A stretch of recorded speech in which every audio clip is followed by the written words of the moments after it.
I have been given the honor to write of our nation's history. Jonathan Baptiste, our nation's father and first Grand Chieftain, is the only place to start. Jonathan Baptiste did many things. He captained ships at sea, commanded troops on the ground, and corresponded with kings. I will do my best to honor his name in the history of our great nation. Let us begin in the year 1807. King George III ended the slave trade. Jonathan Baptiste was a slave trader and one of the African middlemen. He was very successful at this regrettable enterprise and had plans for even greater success. He used some of his cash holdings to purchase 3 frigates from England. It was shortly after the purchase, when the slave trading business was no longer legal. Thus, our great father made himself a commander of these ships. He used them to punish the British for their treachery. Shortly after this purchase, he hired a group of men that came to be known as the French 40. These men came from both France and Spain, but they all spoke French, thus how they were given the name.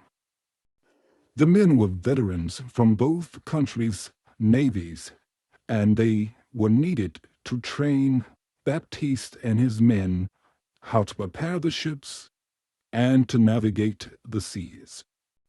Jonathan Baptiste trained alongside his men as one of them. These men came from many walks of life. Some worked with him in Africa, while others were fleeing the wars of Europe.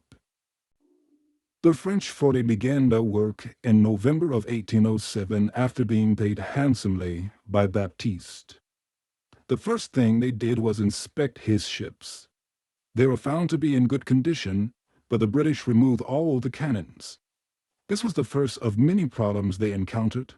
Although he was able to acquire what he needed from Spain, they would not ship the goods for fear of dangerous waters. Jonathan Baptiste had many acquaintances most governments at the time referred to as pirates. He made contact with 2 captains and convinced them of their safety. He instructed the Spanish to leave supplies on the docks overnight. Then he incentivized the pirates by promising 1/4 the cargo as well as their payment for the first to return. His only stipulation was that they do not attempt to destroy one another and his cargo in transit. The cost of all of this was adding up. The wealth that took Baptiste a lifetime to build was dwindling away in months. He understood he could not fund this alone. He needed investors. He contacted a number of men that were once his competitors. He used their common cause to convince them to invest. He sent out many letters to each of them reminding them of their common and powerful enemy. Here is a letter of him responding to the concerns of an investor who did not believe the British could be opposed. Brother, I received your letter and understand your concerns. Thus, I have chosen to write in a language that we have in common.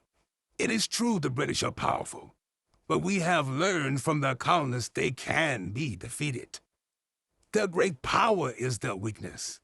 They are like an old lion that has no fear of the young lion. The old lion only remembers his victories, while the young lion only knows he is hungry. The young lion fears nothing, not even death, because he has nothing in life. Our small riches are nothing without the freedom to determine our own future. With your help, the British can be pushed back to the island they call a country. I thank you for your correspondence.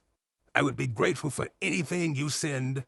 I also promise it will not be gift or donation, but a seed that shall yield a bounty. The money needed was raised and the 3 ships were made ready. Baptiste had big plans for his navy. Of course, he couldn't know the path set before him. Those ships were the tools he used to build a nation. but it started with a delivery. The newly formed America needed help transporting their goods. The British often stopped their ships and kidnapped their men. Baptiste believed he could get past the British Navy.